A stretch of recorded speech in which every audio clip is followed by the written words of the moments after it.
Before starting this video, I would like to give a shout out to my friends over at gizmoddict. They've got the best curved tempered glass for the Poco F1 as well as the Galaxy A50. I don't think you can get the curved tempered glass anywhere else in India. And according to me, these are the best tempered glasses for the Poco F1 as well as the Galaxy A50. So if you want to check them out, do use the promo code GIZMO. They've got products for a lot of devices and you can use the promo code GIZMO like I said for a 10% discount. So the link is in the description, please check them out.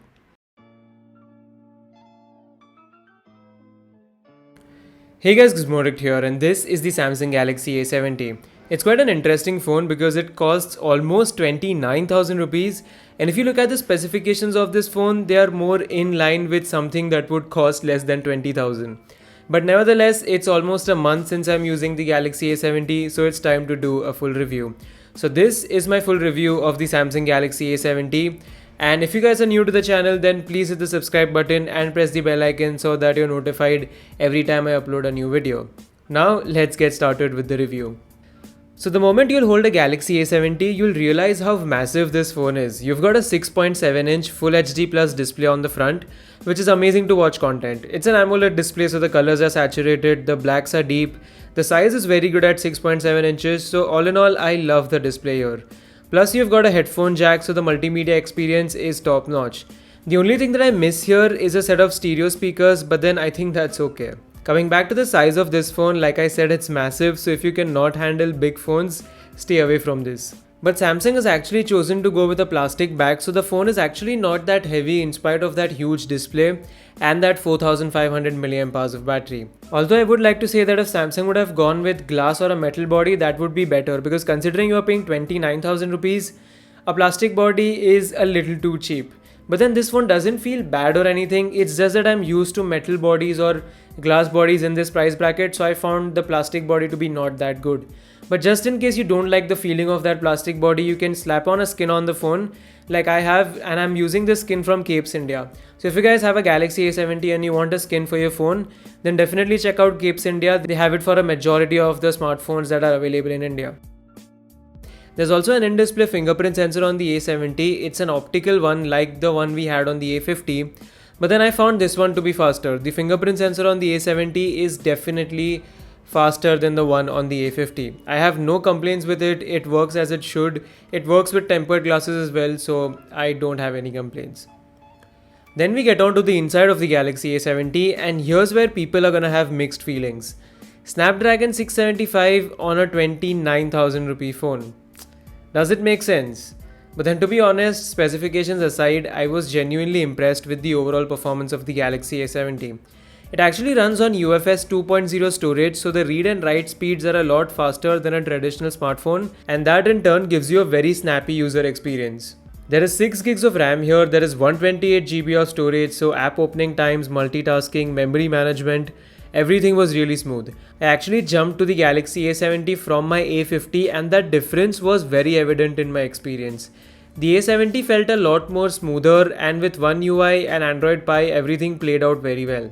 You've got tons of features and customization, it's smooth, there is no major lag or slowdown, so overall my user experience was very good on the Galaxy A70. I can say it was very fluid and smooth. And so was gaming. This phone handles PUBG at extreme frame rate on the smooth settings. It might not be as good as phones with Snapdragon 845 or 855, but you can get the job done. You can actually play the game well on this phone. I've done a dedicated PUBG review, so if you guys want to watch that, the link would be in the description. And in that video, I actually spoke about the touchscreen issues that we had on the Galaxy A70. Almost everyone was facing it on their phone, but I recently got an update that fixed this issue. So update your phone to the latest version, and then you can also type in *2663# in your dialer and update the firmware. After this, everything should be fine. I'm on the latest update now and I'm not facing any touch issues anymore. The touch response has definitely improved a lot, but it's still behind the phones like the OnePlus 6 or the 6T. So overall the performance is good. The gaming performance is also acceptable now, considering that you don't have any touch issues. So I don't have any complaints here. Then we move on to the cameras, and the A70 actually gets a triple camera setup on the back.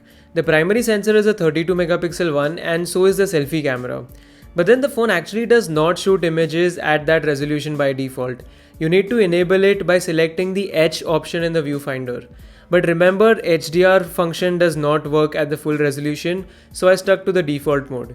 The images from this camera are actually pretty good. You've got support for Google Camera, and I've made a video about it as well. Even night sight works on it, so all in all, I was happy with the camera performance. There's also 4K recording, there is 1080p at 60 fps, so all in all, the Galaxy A70 has a good set of cameras. If you want to know more about the camera performance of this phone, please watch my Google Camera video. That will tell you everything that you need to know about the cameras.